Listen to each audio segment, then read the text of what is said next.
الحمد لله رب العالمين والصلاة والسلام على سيد الأنبياء والمرسلين نبينا محمد وعلى آله وصحبه أجمعين أما بعد.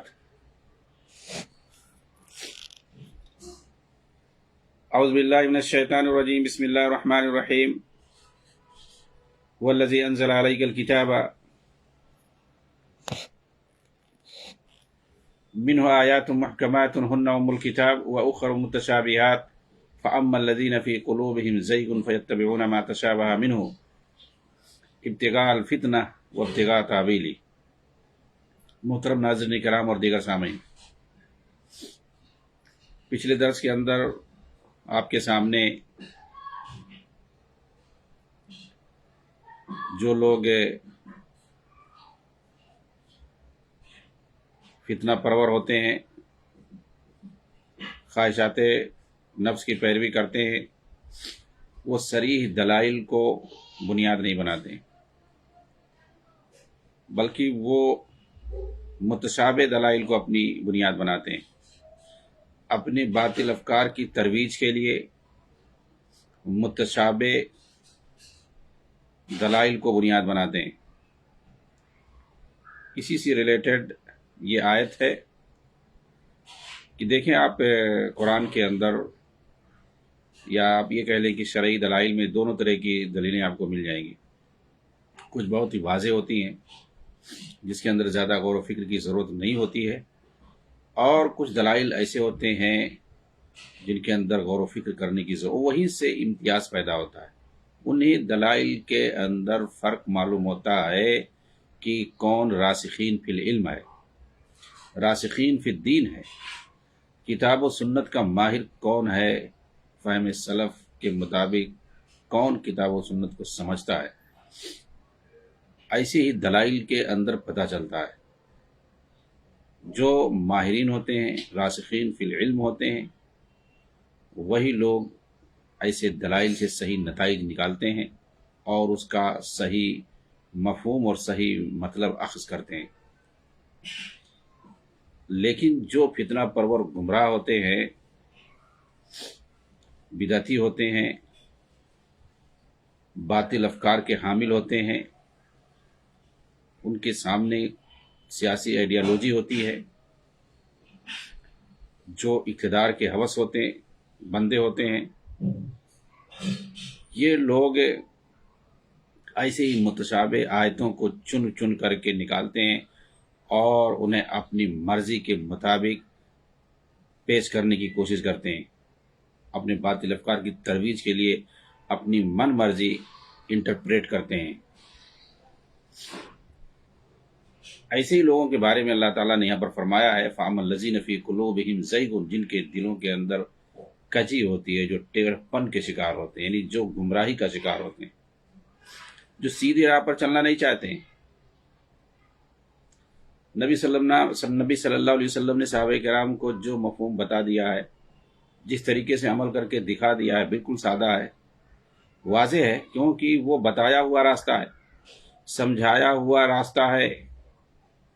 اس کو چھوڑ کر کے یہ اپنی مرضی کا دین سمجھنا چاہتے ہیں. چنانچہ اللہ تعالیٰ نے فرمایا فَأَمَّا الَّذِينَ فِي قُلُوبِهِمْ زَيْغٌ، جن کے دلوں کے اندر ٹیڑھ پن ہوتا ہے، فَيَتَّبِعُونَ مَا تَشَابَهَ، تو وہ متشابہ دلائل کے پیچھے پڑتے ہیں. ان کا مقصد کیا ہوتا ہے؟ ابتغاء الفتنہ، وہ فتنہ چاہتے ہیں، وہ فتنہ پرور ہوتے ہیں.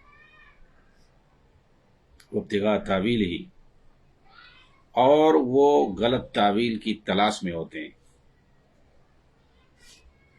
حضرت عائشہ رضی اللہ تعالیٰ عنہ فرماتی ہیں کہ نبی کرم صلی اللہ علیہ وسلم نے اس آیت کی تلاوت کر کے فرمایا جب تم ایسے لوگوں کو دیکھو جو متشابہ آیات کے پیچھے پڑھ کر ان سے غلط مطلب نکال رہے ہیں اور فتنہ برپا کرنے کی کوشش کرتے ہیں، تو یاد رکھو کہ یہی وہ لوگ ہیں جن کا اللہ تعالیٰ نے اس آیت میں ذکر کیا ہے. سو ایسے لوگوں سے بچ کر رہو. یہ لوگ بھی یہی دعویٰ کرتے ہیں کہ کتاب اللہ کو مانتے ہیں، مگر یہ ان آیتوں میں تحریف کرتے ہیں. اپنی مرضی کے مطابق اس کا مطلب بتاتے ہیں، حتیٰ کہ کلمہ توحید لا الہ الا اللہ کے اندر یہ تحریف کرنے سے باز نہیں آتے ہیں۔ مسلمانوں کا کلمہ جو کہ بنیاد ہے اسلام میں داخل ہونے کا، اس کو بھی بدل کر یہ رکھ دیتے ہیں۔ جی ہاں، ان تحریکیوں اور ان اخوانیوں کے سرگنوں نے اپنی کتابوں میں اس کا معنی بھی بدل کے رکھ دیا ہے۔ اس کے معنی کو یہ بگاڑ کر پیش کرتے ہیں۔ اللہ کی کتاب کے اندر جو متشابہ آیتیں یہ ان کے پیچھے پڑتے ہیں، ان کا مقصد فتنہ برپا کرنا ہوتا ہے اور دینی اصولوں اور عقیدوں میں فساد اور بگاڑ پیدا کرنا ہوتا ہے۔ اس آیت کی تفسیر کرتے ہوئے امام ابن کثیر رحمہ اللہ نے کہا کہ جن کے دلوں میں کجی، ٹیڑھ پن، گمراہی اور حق سے باطل کی طرف ہوتی ہے تو وہ متشابہ آیتوں کو لے کر اپنے بدترین مقاصد کو پورا کرنا چاہتے ہیں اور لفظی اختلاف سے ناجائز فائدہ اٹھا کر اپنے مذموم مقاصد کی طرف اسے موڑ دیتے ہیں، اور جو محکم آیتیں ان میں ان کا وہ مقصد پورا نہیں ہوتا، کیونکہ ان کے الفاظ بالکل صاف اور کھلے ہوتے ہیں، نہ وہ انہیں ہٹا سکتے ہیں اور نہ ان سے اپنے لیے کوئی دلیل حاصل کر سکتے ہیں۔ اسی لیے فرمان ہے کہ اس سے ان کا مقصد فتنے کی تلاش ہوتی ہے تاکہ اپنے ماننے والوں کو بہکائیں، انہیں دھوکے میں رکھیں، اپنی بدعتوں کی مدافعت کرے، اس کا دفاع کرے، حالانکہ ان میں ان کے لیے کوئی دلیل اور حجت نہیں ہوتی ہے، جیسا کہ عیسائیوں نے قرآن کے الفاظ روح اللہ اور کلمت اللہ سے حضرت عیسیٰ علیہ السلام کے اللہ کا لڑکا ہونے کی دلیل بنا لی۔ پس اس متشابہ آیت کو لے کر صاف آیت جس کے اندر یہ الفاظ ہیں کہ ان ہوا الا عبد، کہ عیسیٰ علیہ السلام تو اللہ کے ایک بندے جن پر اللہ کا انعام ہوا ہے، اور ایک جگہ اللہ نے فرمایا ان مثل عیسیٰ عند اللہ کمثل آدم، یعنی حضرت عیسیٰ کی مثال اللہ کے نزدیک حضرت آدم کی طرح ہے کہ انہیں اللہ نے مٹی سے پیدا کیا، پھر کہا کہ ہو جاؤ، وہ ہو گیا۔ چنانچہ اسی طرح کی اور بہت سی صاف اور صریح آیتیں ہیں، ان سب کو انہوں نے چھوڑ دیا اور متشابہ آیتوں سے حضرت عیسیٰ علیہ السلام کے اللہ کا بیٹا ہونے پر دلیل پکڑ لی، حالانکہ آپ اللہ کی مخلوق ہیں، اللہ کے بندے ہیں، اس کے رسول ہیں۔ پھر فرماتا ہے کہ ان کی دوسری غرض آیت کی تحریف ہوتی ہے تاکہ اسے اپنی جگہ سے ہٹا کر مفہوم بدل دیں۔ حضور صلی اللہ علیہ وسلم نے یہ آیت پڑھ کر فرمایا کہ جب تم ان لوگوں کو دیکھو جو متشابہ آیتوں میں جھگڑتے ہیں تو انہیں چھوڑ دو، ان سے دور ہو جاؤ، یہ وہی لوگ ہیں جنہیں اللہ تعالیٰ نے مراد لیا ہے کہ یہ فتنہ پرور ہیں اور یہ قرآن کی آیتوں کو غلط طریقے سے پیش کرتے ہیں۔ حضرت عمر فاروق رضی اللہ تعالیٰ عنہ کے دور میں اسی سے ریلیٹڈ ایک واقعہ ہے، سر دست میں بیان کرتا ہوں۔ ایک شخص سے جو کہ کوفہ کا تھا، کوفہ کا جو کہ ہمیشہ سے فتنہ پرور رہے ہیں وہ لوگ، کوفہ کا ایک شخص تھا، اس کا نام سبیق بن اصل تھا۔ وہ یہاں پر آیا مدینہ کے اندر،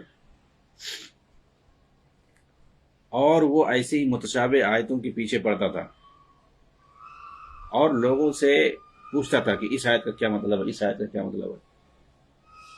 تو لوگ حوالے کرتے کہ بھائی جو علماء ہیں، جو صحابہ ہیں بڑے بڑے، ان سے جا کے پوچھو۔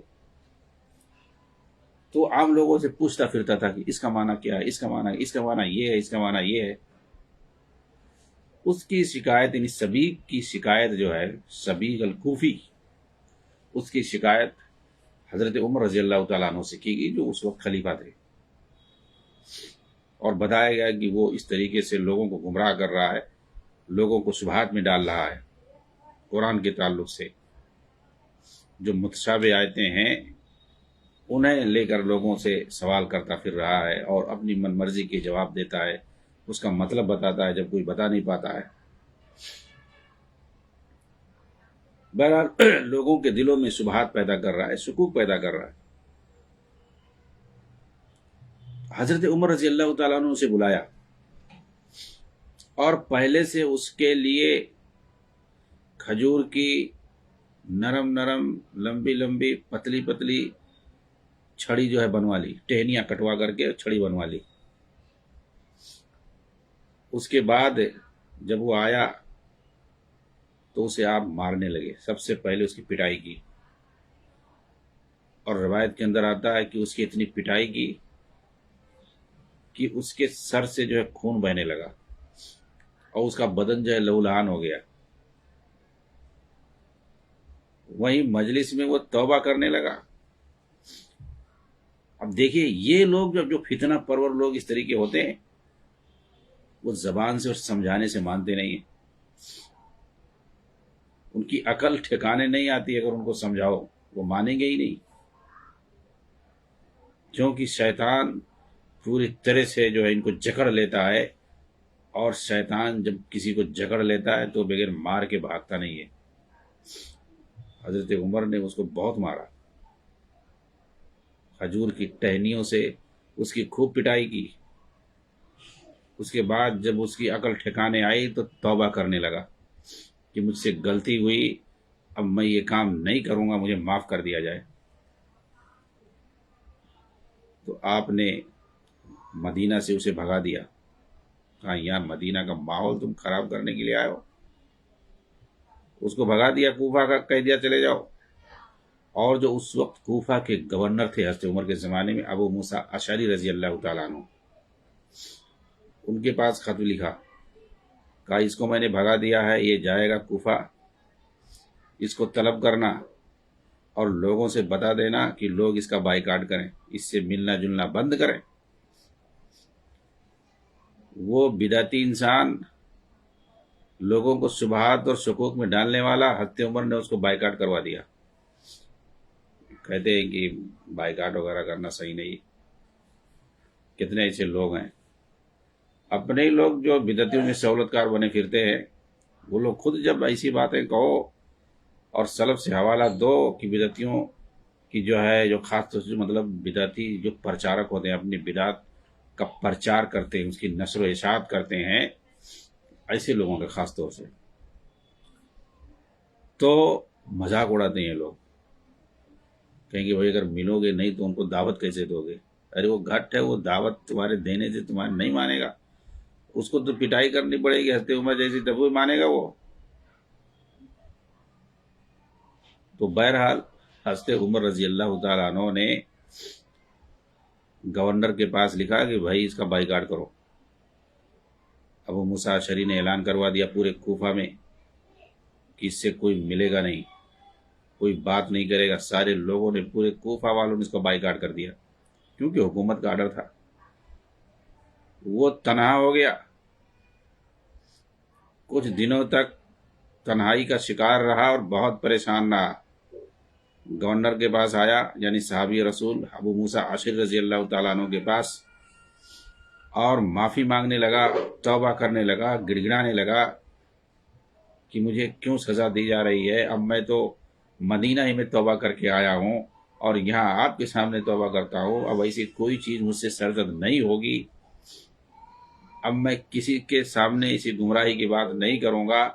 خوب توبہ کیا، تو ظاہر سی بات ہے خود سے فیصلہ تو کر نہیں سکتے تھے، کیونکہ اس کا مسئلہ جو تھا، اس کا جو ایشو تھا، وہ تو خلافت سے جاری ہوا تھا۔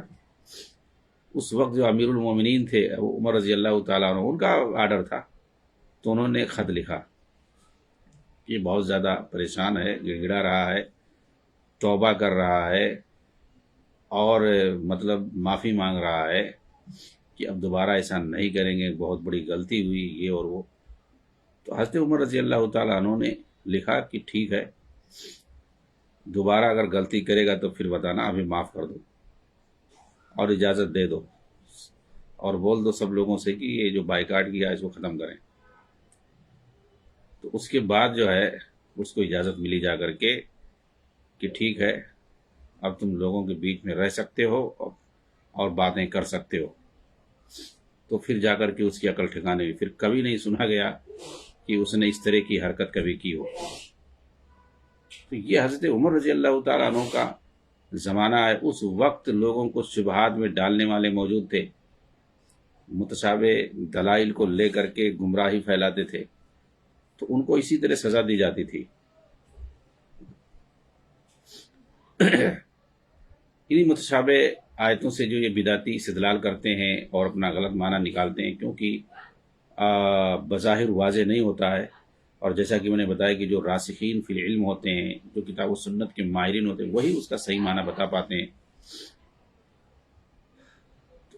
اس تعلق سے آگے شیخ سعد الزادری حفظہ اللہ کہتے ہیں، جو اس کتاب کے مصنف ہیں حقیقت الجہاد فی فلسطین کے، کہتے ہیں کہ میں کہتا ہوں کہ قرآنی آیات کی تفسیر میں اور ان کے سمجھنے میں ان کا فہم صحابہ کی طرف رجوع نہ کرنا ہی بنیادی سبب ہے۔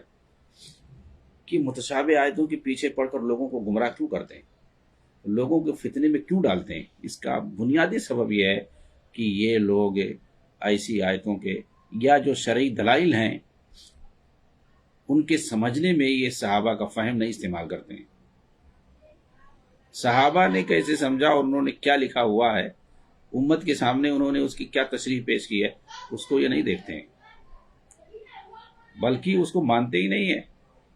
جی ہاں، خوارج نے موجودہ دور کے بعض لوگوں نے حضرت ابن عباس رضی اللہ تعالیٰ عنہما جو کہ ترجمان القرآن کہے جاتے ہیں، ان کے قول کو انکار کر دیا۔ کہا ابن عباس نے کہا ہے تو کہا ہوگا، کوئی ضروری کہ ان کی بات صحیح ہو؟ ارے بھائی، ان کی بات جن پر ان کی اس تشریح سے جس مسئلے کو لے کر انکار کیا اس خارجی نے، ان کی اس تفسیر میں پوری امت کا اجماع ہے 1400 سال تک، اور آج تم کہہ رہے ہو کہ کوئی ضروری ان کی بات صحیح ہو؟ بھائی ان کی بات صحیح نہیں تو تمہاری بات صحیح ہوگی؟ انہوں نے جو تشریح پیش کی ہے آیت کی، اگر ان کی تشریح نہیں صحیح ہے کہ صحابہ کے دور سے لے کے تابعین آج تک لوگوں نے اس کو ایکسیپٹ کیا، اور وہی تشریح لوگ پیش کر رہے ہیں اس آیت کا، وہی مفہوم بتا رہے ہیں، اور تم آج جو ہے اس کا امت کے اجماع کا، اور چھوڑیے امت کا اجماع، خود صحابہ جلیل القدر صحابی ابن عباس رضی اللہ تعالیٰ عنہ کا جو انٹرپریٹ ہے، ان کی جو تشریح ہے اس کو تم نکار رہے ہو، اپنے جو ہے خارجی اور داعشی اور دہشت گرد فکر کی جو ہے ترجمانی کرنے کے لیے، اس کو پروموٹ کرنے کے لیے جلیل القدر صحابی ابن عباس رضی اللہ عنہ کی تشریح کو تم جو ہے انکار کر رہے ہو۔ تو یہ ان کی اوقات ہے، یہ فہم صحابہ کی طرف رجوع کیا کریں گے؟ یہ تو اس کے منکر ہے، باقاعدہ باندھی نہیں، اللہ نے ہمیں عقل دیا، ہم اپنی عقل سے سمجھیں گے؟ یہ دین کو اپنے جو ہے اپنا جو گھر کی سیاست سمجھ رکھیں، اپنے ملک کی سیاست سمجھ رکھیں، جو سڑکوں پہ جا کے ہاں ہو کرتے ہیں، نعرہ لگاتے ہیں، اور ایک بھی نعرے پہ عمل نہیں کرتے ہیں، سب جو ہے جعلی نعرہ ہوتا ہے ان کا۔ تو ایسے ہی سڑکوں کی سیاست کی طرح سے انہوں نے فہم سلف کو سمجھ رکھا ہے۔ اسی بات کو لے کر شیخ کہتے ہیں کہ ان کا بنیادی سبب یہی ہے، یہ جو متشابہ آیتوں کے پیچھے پڑھ کر کے اس کی غلط تعویلیں کر کے لوگوں کو گمراہ کرتے ہیں، فتنے میں ڈالتے ہیں، اس کی بنیادی سبب یہ ہے کہ یہ فہم صحابہ کی طرف رجوع نہیں کرتے ہیں۔ اہل سنت کو یہ بدعتی کہتے ہیں، اور انہی سنت سے نکال کر بدعت کی کھائیوں میں ڈھکیلتے ہیں۔ ان میں سر فہرست خوارج کے وہ لوگ ہیں جو فہم صحابہ سے نکل کر اپنے فہم کو بنیاد بنائے، اور کبار صحابہ کی بلکہ ان کی اکثریت کی تکفیر کر ڈالی، مسلمانوں کی جماعت سے نکل کر ان کے خلاف بغاوت کا بیڑا اٹھایا۔ یہ حضرت علی کے زمانے میں ہوا ہے۔ امام ابن کثیر رحمہ اللہ نے مذکور آیت کی تفسیر میں آگے مزید مسند احمد کی ایک روایت نقل کرتے ہیں، جس کے اندر ہے یہ ابو امامہ رضی اللہ تعالیٰ عنہ، ابو امامہ الباہلی، یہ ملک شام میں رہتے تھے۔ یہ جو آیت ابھی پڑھی گئی، فَأَمَّا الَّذِينَ فِي قُلُوبِهِمْ زَيْغٌ فَيَتَّبِعُونَ مَا تَشَابَهَ مِنْهُ، کہ جن کے دلوں میں کجی ہوتی ہے، ٹیڑھ پن ہوتا ہے، وہ متشابہ آیتوں کے پیچھے پڑتے ہیں۔ تو کہتے ہیں کہ اللہ کے رسول نے فرمایا اس آیت کے بارے میں، قَالَ هُمُ الْخَوَارِجُ، کہ اس سے مراد خوارج ہیں، یہی لوگ ایسا کرتے ہیں۔ وفی قوله یوم تبیض وجوہ وتسود وجوہ، کہ جس دن یعنی قیامت کے دن کچھ چہرے سفید ہوں گے اور کچھ چہرے سیاہ ہوں گے۔ تو اللہ کے رسول نے کہا کہ جن کے چہرے سیاہ ہوں گے اس سے کون لوگ مراد ہیں؟ ہم الخوارج. اس سیاہ چہرے والوں سے خوارج مراد ہے. آگے نقل کرتے ہیں کہ یہ حدیث علی الاقل موقوف ہے، یعنی اس کے مرفوع ہونے میں اختلاف ہے، تو اگر مرفوع نہ مانا جائے تو بھی یہ علی الاقل موقوف ہے، یعنی یہ صحابی کا قول ہے. تو صحابی کا قول ہی ابو امامہ الباہلی رضی اللہ تعالیٰ عنہ ایک جلیل القدر صحابی ہیں، ان کا قول اگر مانا جائے تو بھی ان آیتوں سے مراد خوارج جس کا مفہوم صحیح اپنی جگہ. کیونکہ اسلام کے اندر سب سے پہلی بدعت جو پیدا ہوئی اسلام میں وہ کیا ہے؟ وہ خوارج کا فتنہ ہے. اور خوارج کے بارے میں جتنے سخت اور سنگین الفاظ اللہ کے رسول نے استعمال کیے ہیں اتنا سخت الفاظ کسی کے بارے میں نہیں استعمال کیے. شر الخلق والخلیقہ اللہ کے رسول نے کہا کہ اس روئے زمین پر یہ سب سے بری مخلوق ہے، سب سے بدترین مخلوق پیدا ہوئی ہے اگر تو یہ خوارج ہے. شر الخلق والخلیقہ. اور آخرت کا جہاں تک تعلق ہے تو کہا یہ کلاب و اہل النار، یہ جہنم والوں کے کتے ہیں. اتنا الفاظ. اور کہا کہ اگر میں ان کو پا جاؤں تو قوم عاد اور سمود کی طرح سے مار مار کے ہلاک کر دوں. اس طرح سخت الفاظ اللہ کے رسول نے کافروں کے بارے میں، یہود و نصارہ کے بارے میں استعمال نہیں کی. جتنے سخت الفاظ چاہے وہ دنیا کے تعلق سے ہو آخرت کے تعلق سے ان خوارج کے بارے میں استعمال کیا. اور ایک حدیث نہیں بہت ساری حدیثوں کے اندر اس کی مثال مل جائے گی آپ کو کہ ان کے لیے سخت ترین الفاظ. اور کہا کہ ان کے ہاتھوں جو مارا جائے وہ سب سے اچھا شہید مانا جائے گا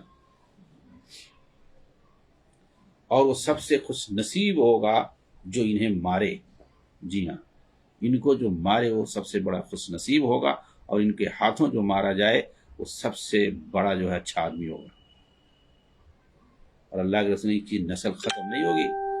یہ جب جب سر اٹھائیں گے کلما رفع راسہم قوم عاد، جب بھی یہ سر اٹھائیں گے ان کو جو ہے توڑ دیا جائے گا، ان کا قلع کھما کر دیا جائے گا. حتی یخرج آخرہم فی اراضیہم الدجال، یہاں تک کہ ان کا آخری جو گروپ ہوگا وہ دجال کے ساتھ نکلے گا. جی ہاں، یہ جو خارجی فکر کے لوگ ہیں نا یہ آخر میں بھی دجال کے ساتھ نکلیں گے. یہ دجال کے ساتھ نکلیں گے. یہودی بھی دجال کے ساتھ ہوں گے، اور جتنے شرک اور بدعت کرنے والے ہیں وہ سب دجال کے ساتھ ہوں گے. بھئی میں امام مہدی کے ساتھ کون ہوں؟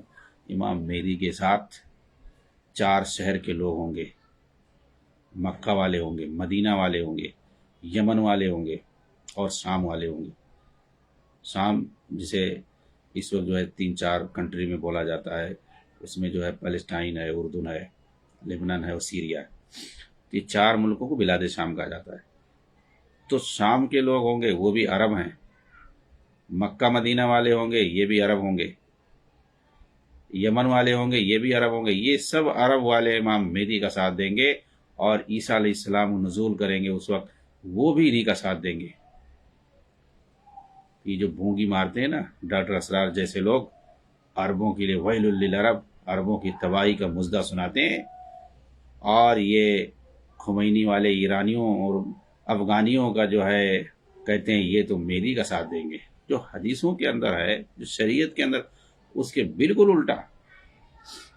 جن عربوں کے بارے میں کہا گیا کہ وہ مہدی کا ساتھ دیں گے اور عیسیٰ ان کا ساتھ دیں گے، تو ان کو تو کہتے ہیں کہ یہ سب تباہی کا شکار ہے، یہ کچھ اب کر نہیں سکتے قیامت تک.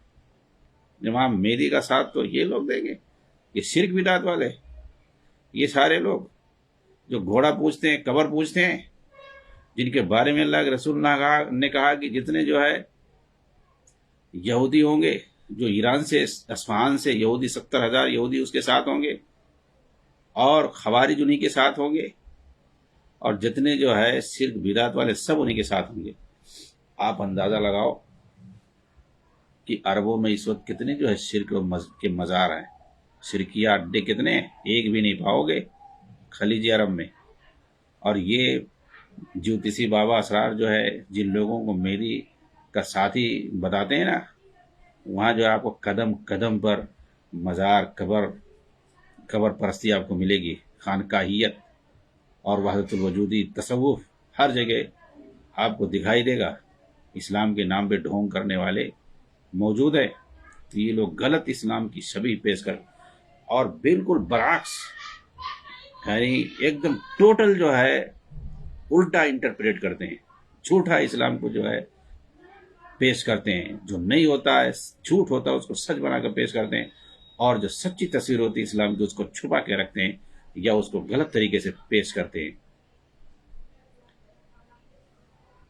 تو میں بتا رہا تھا کہ یہ کہتے ہیں کہ یہ خوارج کا جو فتنہ ہے یہ سب سے پہلی بدعت ہے جو اسلام کے اندر پیدا ہوئی ہے. اور کس وجہ سے پیدا ہوئی تھی؟ دنیا داری کے سبب پیدا ہوئی. جی ہاں، آج جتنے جو خوارج کو دیکھو گے جو حکام کی تکفیر کر کے اور سڑکوں پر آتے ہیں، پبلک کو، نوجوانوں کو گمراہ کرتے ہیں، حکام کے خلاف بھڑکاتے ہیں، ان کا مقصد کیا ہوتا ہے؟ ارے یہی تو چاہتے ہیں کہ ابھی جو آگے میں وہ ہٹ جائے، اس کی جگہ ہم آ جائیں. تو یہ کہتے ہیں کہ دنیا داری اصل سبب ہے. دنیا داری کی وجہ سے خوارج کا فتنہ پیدا ہوا. حسن بصری رحمہ اللہ کے پاس حجاج بن یوسف کے زمانے میں آئے اور حجاج بن یوسف کی شکایت کرنے لگے کہ ہم لوگ خروج کرنا چاہتے ہیں، وہ جو ہے ایسا ہے ویسا ہے. تو انہوں نے کہا کہ اس نے تم کو کس چیز سے روکا ہے؟ نماز پڑھنے سے روکا ہے؟ دین پر عمل کرنے سے روکا کبھی؟ نہیں. اس کا مطلب تمہارا حق مارا ہوگا، تمہارا وظیفہ کاٹا ہوگا، اور تمہیں جو ہے کوئی عہدہ نہیں دیا ہوگا، یا تمہارا کچھ مال غصب کر لیا. مطلب یہ ہے کہ انہوں نے سب نے کہا ہاں یہی مسئلہ ہے. تو کہا اس کا مطلب تم دنیا کے لیے لڑنا چاہتے ہو، اس سے اپنی دنیا کے لیے لڑنا چاہتے ہو. تو ان کو عقل ٹھکانے آئی کہ ہاں اس کا مطلب ہم دنیا کے لیے لڑنا چاہتے ہیں. آپ دیکھیں ڈاکٹر اسرار اور اس طرح کے لوگ آپ یہ کہتے ہوئے نظر آئیں گے کہ بھائی یہ جو حکمران ہیں یہ کیوں دین پر عمل نہیں کرنے دیں گے؟ دین پر عمل کرو آرام سے. وہ اپنا جو اقتدار پہ قابض ہیں، وہ دین پر عمل کرنے سے تھوڑی منع کریں گے. اور وہ ایک کب صریح انکار کریں گے دین کا؟ یعنی جو حدیثوں کے اندر ہے اس بندے کو معلوم ہے سب، اور گویا اس کا انکار تو نہیں بلکہ مذاق کر رہا ہے. جو یہ کہا کہ یہ ملاؤں نے کیا اصول بنا رکھا ہے کہ جب تک وہ صریح کفر کا انکار نہ کرے جب تک اس کے خلاف خروج نہیں کر سکتے. تو کیا بولتا ہے کہ بھائی یہ تو حدیث میں ہے، جب تک صریح دلیل تمہارے پاس کفر کا نہ ہو. بتا رہے وہ کب جو ہے اپنی حکومت بچا کے رکھیں گے، وہ کب انکار کریں گے، اور کب جو ہے صریح کفر کا ارتکاب کریں گے؟ ایسا کہاں ہوتا ہے؟ تو بھائی اللہ کے رسول نے بتایا ہے تو تم اس پر اعتراض کھڑا کرنے آئے ہو، بالکل خوارج کی زبان. اور ایسے ہی جو یہ کہ بھائی ظاہر سی بات ہے کہیں بھی آدمی اگر اس کے دین پر عمل کرنے میں کوئی پریشانی نہیں ہے تو کیوں جو ہے ہم کسی کے خلاف جائے کچھ بولیں جب ہمیں دین پر عمل کرنے دیا جائے. کہہ رہا ہے بھائی وہ کب منع کریں گے؟ تم کو دین پر عمل نہ کرو، تمہیں روزہ رکھنے سے، نماز پڑھنے سے نہیں منع کریں گے، وہ تو اصل دین قائم کرنے سے منع کرتے ہیں. ارے بھائی ان کی اصل دین کون سا ہے؟ یہ خوارج کا اصل دین کون سا ہے؟ حکومت پر قبضہ، یہ اصل ان کا دین ہے. جی ہاں، یہ روزہ، نماز، حج، زکوٰۃ ان سب کو یوں ہی مذاق میں اڑاتا، یہ سب مروجہ مذہب ہے، یہ سب دین نہیں ہے. صاف صاف ایسے کہتا ہے. یعنی جو اصل دین ہے، دین اسلام کے 5 ارکان، 5 ارکان میں روزہ، نماز، حج، زکوٰۃ، کلمہ توحید سب ہے. کلمہ توحید کے تقاضوں کو پورا کرنا، سب یہی اصل دین ہے. اور اصل جو دین ہے اس کو کہہ رہا ہے یہ مذہب ہے، مروجہ مذہب ہے. اور اصل دین کیا ہے اس کے یہاں؟ بھائی ابھی جو پوچھو گے تو کہے گا اصل دین یہ ہے کہ دین کو قائم کرنا مطلب حکومت قائم کرنا، الہی اللہ کی خلافت قائم کرنا. مطلب یہ کہ حکومت قائم کرنا تمہارے یہاں اصل دین ہے. اور جو اصل دین ہے وہ دین ہی نہیں ہے. یہی چیز مودودی کی کتابوں میں نظر آئے گی. اور وہی سیم وہی چیز بلکہ اس سے بھی زیادہ سخت انداز میں یہ ڈاکٹر اسرار جو بیان کرتا پھرے گا. ایسے ہی خارجی جتنے خارجی ہیں فتنہ پرور سب یہی چیز بیان کرتے ہیں. جو اصل دین ہے اس کو کہتے ہیں یہ لوگ بس ایسی مروجہ دین پہ عمل کر رہے ہیں. یہ تو امریکہ میں بھی ہو رہا ہے، وہاں بھی لوگ دھڑلے سے نماز روزہ پڑھتے ہیں، سب کچھ کرتے ہیں. یہ تو ہندوستان میں بھی ہو رہا ہے. تو مسلم بول کے مسلم وہ لوگ وہ کیوں منع کریں گے؟ یعنی ان کو جو ہے تکلیف یہ ہے کہ بھائی ان کی جگہ ہم آ جائیں، ہمارا قبضہ ہو جائے بس۔ تو وہی حسن بصری نے کہا کہ بھائی تم لوگ حجاج بن یوسف سے لڑنا کیوں چاہتے ہو؟ جب دین کی بنیاد نہیں ہے، اس کا مطلب دنیا کی بنیاد ہے، تب ان کو عقل ٹھکانے۔ ہاں، وہ مطلب کہا کہ تم کو جب نماز پڑھنے سے نہیں روکتا ہے، روزہ رکھنے سے نہیں روکتا ہے، دین کا کوئی بھی کام کرنے سے نہیں روکتا ہے، اس کا مطلب یہ ہے کہ وہ تمہیں عہدہ نہیں دیتا ہوگا، وہ تمہیں وظیفہ کاٹ دیا ہوگا تمہارا، اس نے تمہاری زمین غصب کر لی ہوگی، یا اس نے تمہارا مال چھین لیا ہوگا، یا اس نے جو ہے تمہارے گھر کے کسی آدمی کو مارا ہوگا۔ تو کہا کہ یہی سب ہوگا؟ تو کہا یہی سب ہے۔ تو کہا اس کا مطلب دنیا کے لیے تم اس سے لڑنے جا رہے ہو، دینار و درہم کی بنیاد پر لڑنے جا رہے ہو؟ تب جا کے ان کی عقل ٹھکانی آئی۔ کہا سن لو، یہ جو اللہ کا عذاب ہے، اور اللہ کا عذاب لڑنے سے نہیں ہوتا ہے ختم، اللہ کے عذاب سے لڑا نہیں جاتا ہے، اللہ سے دعائیں کی جاتی ہیں، استغفار کیا جاتا ہے، اور اللہ کا عذاب آتا ہے جب انسان گناہوں میں ملوث ہوتا ہے، بدعمالیوں کا شکار ہوتا ہے، اللہ کے حقوق اور اس کے بندوں کے حقوق کو ضائع کرتا ہے۔ تم اپنا محاسبہ کرو، اپنا محاسبہ کرو، اور اللہ سے استغفار کرو، گناہوں سے توبہ کرو، بدعمالیوں سے پھرو، واپس آؤ، اللہ کی طرف رجوع کرو، تب جو اللہ کا عذاب ختم ہوگا، اس سے لڑائی کر کے نہیں ہوگا۔ اور حجاج بن یوسف یہ اللہ کا عذاب ہے، اس سے تم لڑنے جا رہے ہو، ان کی عقل ٹھکانے گئی۔ تو یہ علماء دین ہوتے ہیں، یہ کبار علماء ہوتے ہیں جو دین کی صحیح سمجھ رکھتے ہیں، کتاب و سنت کے اندر جن کو مہارت ہوتی ہے، یہی حدیثوں کے اندر ہے کہ جب تم سچے دین کی طرف رجوع کرو گے تو اللہ تعالیٰ تمہیں جو ہے کامیابی عطا کرے گا۔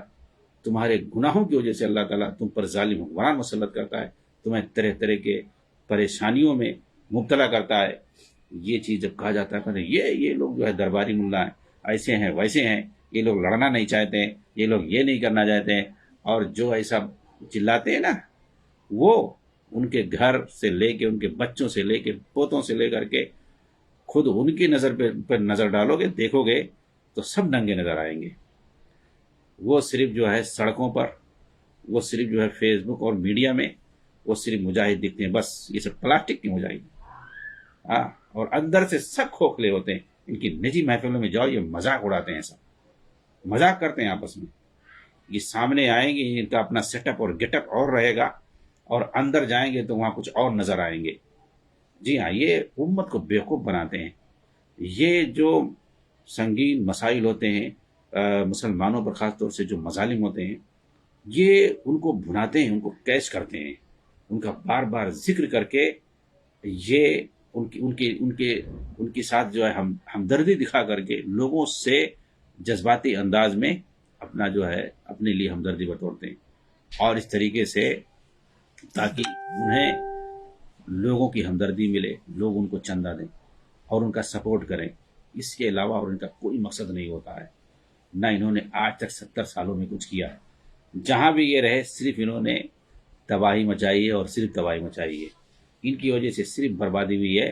ایک سروے کے مطابق 70 سال میں اسرائیل نے جتنے فلسطینیوں کو مارا نہیں ہے، صرف جو ہے ان حماسیوں کی وجہ سے 1 سال کے اندر مسلمانوں کو اس نے تباہ کیا ہے۔ جی ہاں، 1 سال کے اندر، 1 سال کے اندر انہوں نے مروایا ہے مل کر کے مسلمانوں کو۔ 70 سالوں میں جتنی تباہی اس نے نہیں مچائی ہے۔ یہ کہتے ہیں کہ جو ہے ظاہر سی بات ہے قربانی پیش کرنی پڑے گی۔ ارے قربانی اس کو کہتے ہیں؟ تم نے کیا کر لیا بھائی؟ الٹا قبضہ دلا دیا، اس کو قربانی کہتے ہیں؟ کیوں نہیں اللہ کے رسول نے مکہ میں قربانی پیش کرو، صحابہ کو کہا لڑو مرو؟ کیوں آپ نے ہمیشہ حفاظت سے رکھا اور صبر کی تلقین کرتے رہے؟ انبیاء نے کیوں نہیں اپنی جو ہے قوم کو جو ایمان لائے کہا لڑو مرو؟ مطلب یہ احمق قسم کے لوگ ہیں، ان کو دین کا شعور نہیں ہوتا ہے، اور کہیں گے مجاہدین کو کوئی جو فتویٰ نہیں دے گا۔ کون سے مجاہدین؟ یہ پلاسٹک کے مجاہدین ہیں، جن کو کچھ شعور نہیں ہے، جو دشمنوں سے ملے رہتے ہیں، یہ کوئی مجاہدین کہتے ہیں؟ پورے غزہ کو تباہ کر کے آج پائیدار جو ہے معاہدہ کر رہے ہیں۔ کون سا ہے بھائی؟ تمہارے پاس اب اس کے لیے کیا دلیل ہے؟ وہی قرآن کی دلیل لاؤ گے، حدیث کی دلیل لاؤ گے کہ کفار سے معاہدہ کرنا صحیح ہے کمزوری کی حالت میں؟ ارے نالائق، یہی تو باشعور علماء جو تھے یہ تو پہلے بتا رہے تھے۔ تو تم کہہ رہے تھے کہ جو ہے یہ لوگ یہودیوں کے ایجنٹ ہیں، آج وہی تم کر رہے ہو تو کس کے ایجنٹ بن گئے؟ تم اس کے لیے دلیل دے رہے ہو؟ تو یہ ان کی گونگیاں ہیں، یہ ہر بات سے بیوقوف بناتے ہیں، اور بنتے بھی اتفاق سے لوگ، کیونکہ علم نہیں، شرعی علم ایک دم جو ہے ختم ہے۔ شرعی علم کیا، دنیاوی علم بھی لوگوں کے پاس نہیں رہے گا۔ ابھی جو ایک انٹرویو دیکھا، 50 لوگوں سے ایک آدمی نے پوچھا، سوال کر رہا دبئی کہاں ہے، سب کہہ رہے ہیں سعودی میں ہے۔ دبئی کہاں ہے؟ سعودی میں ہے۔ دبئی کہاں ہے؟ سعودی میں۔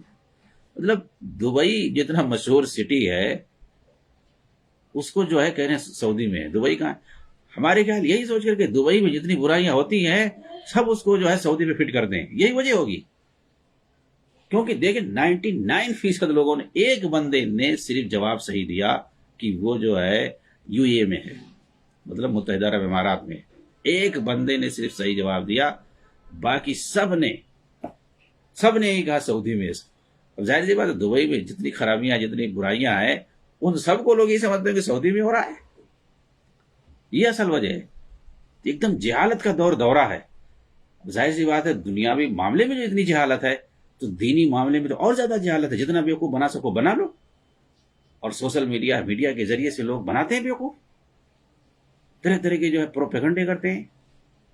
تو یہ جو ہے پروپیگنڈے کا دور ہے، یہ بیوقوف اور احمق بنانے کا دور ہے، یہ مکاری اور سازشی کا دور ہے۔